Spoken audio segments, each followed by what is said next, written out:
સુમન શાળા ખસેડવાના નિર્ણય સામે હવે વિરોધ જોવા મળી રહ્યો છે। કતારગામમાં શાળા ખસેડતા આમ આદમી પાર્ટીના કોર્પોરેટરો ધરણા પર બેઠા હતા।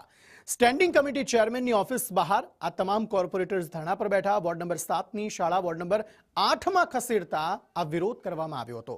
છેલ્લા 2 દિવસથી આમ આદમી પાર્ટીના કોર્પોરેટર્સ ધરણા પર બેઠા છે। બિલ્ડરો અને ભાજપના મળતિયાઓની નજર શાળાની જમીન પર હોવાનો આક્ષેપ તેમણે કર્યો છે। બિલ્ડરના ફાયદા માટે સ્થળ બદલ્યું હોવાના પણ આક્ષેપ કરાયા। વર્ક ઓર્ડર બાદ સ્થળ બદલ્યું હોવાના પણ આક્ષેપ છે। જો યોગ્ય નિર્ણય નહીં કરાય તો આંદોલનની ચીમકી ઉચ્ચારવામાં આવી છે। ભાજપ કોર્પોરેટરે પણ વિરોધ કરી સીએમને રજૂઆત કરી હતી। વોર્ડ નંબર 8માં શિફ્ટ થઈ કરેલી હતી, જે માટે ધારાસભ્ય વિનુભાઈ મોરડિયાની પણ ભલામણ હતી।